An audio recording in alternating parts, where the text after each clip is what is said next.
Shalom anak-anak, bertemu lagi dalam pembelajaran agama hari ini. Sebelum kita belajar, mari kita sama-sama siapkan hati dan kita berdoa terlebih dahulu. Kita berdoa. Tuhan Yesus, terima kasih saat ini kami mau belajar. Kiranya Tuhan menolong dan memberkati kami agar apa yang kami pelajari dapat kami mengerti dan kami pahami. Ampuni setiap salah dan dosa kami. Terima kasih Tuhan Yesus, Engkau memimpin kami dari awal hingga akhirnya nanti. Dalam nama Tuhan Yesus, kami berdoa. Amin. Nah, anak-anak, silakan anak-anak siapkan Alkitab, buku, dan juga alat tulis. Pada hari ini, kita akan belajar dengan materi pokok Allah penolongku yang setia. Bahan Alkitab 2 Raja-Raja 5 ayat 1 sampai dengan ayat yang ke-14. Tujuan pembelajaran kita hari ini yaitu supaya anak menyadari bahwa Allah adalah sumber pertolongan kita.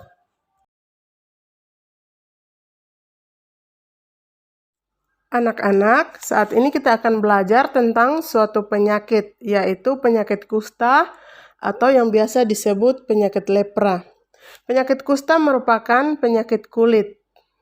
Ciri-cirinya adalah muncul bercak-bercak putih di tangan atau di kaki.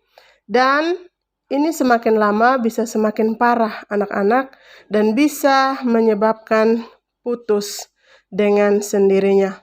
Nah, orang yang berpenyakit kusta pada saat ini berbeda dengan orang yang berpenyakit kusta pada zaman Alkitab. Dulu, penderita kusta ini tidak boleh ada di tengah-tengah keluarga dan masyarakat.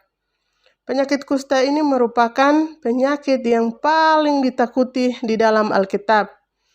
Ada yang menular dan ada yang tidak dapat disembuhkan. Bahkan dapat mengakibatkan kematian. Tetapi ada juga yang dapat disembuhkan. Orang yang berpenyakit kusta itu biasanya diusir keluar dari kota atau mereka diasingkan di gua-gua dan dikucilkan dari lingkungannya. Nah, anak-anak, bagaimana jika yang menderita adalah seorang panglima? Dan bagaimana jika panglima itu adalah orang yang sangat berkuasa?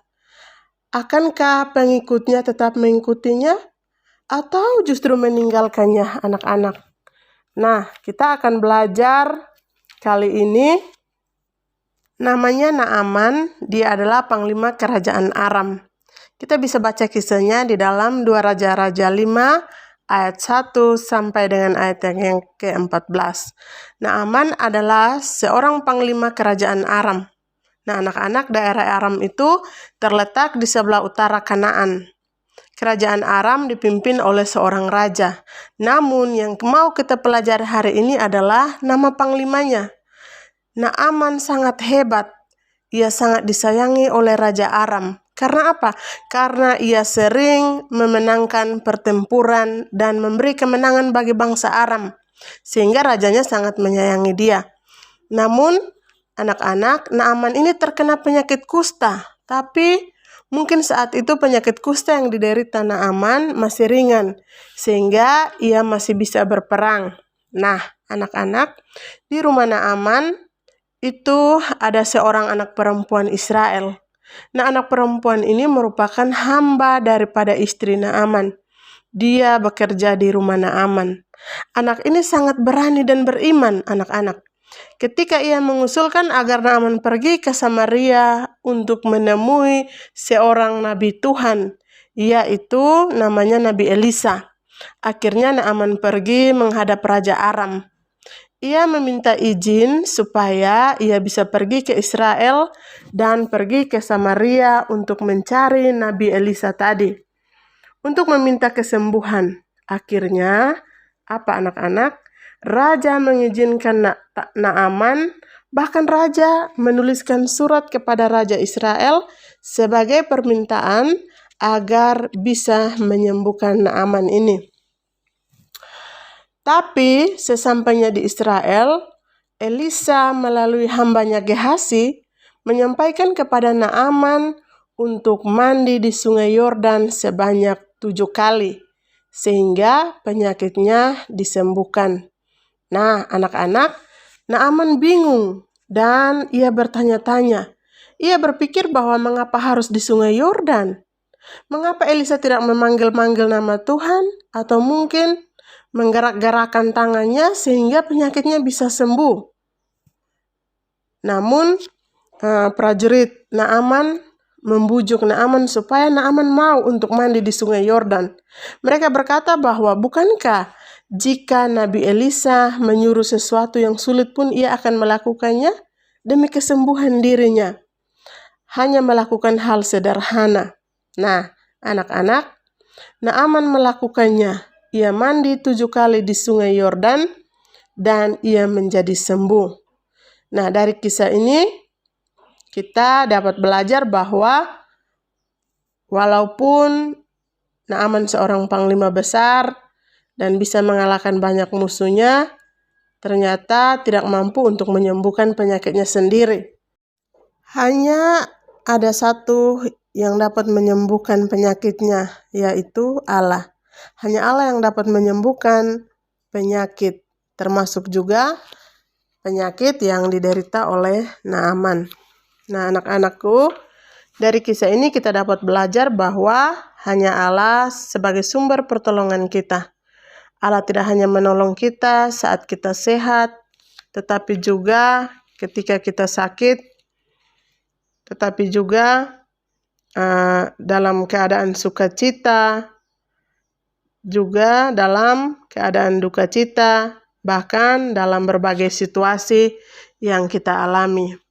Nah, anak-anak, sehebat apapun kita tetap manusia yang penuh dengan keterbatasan.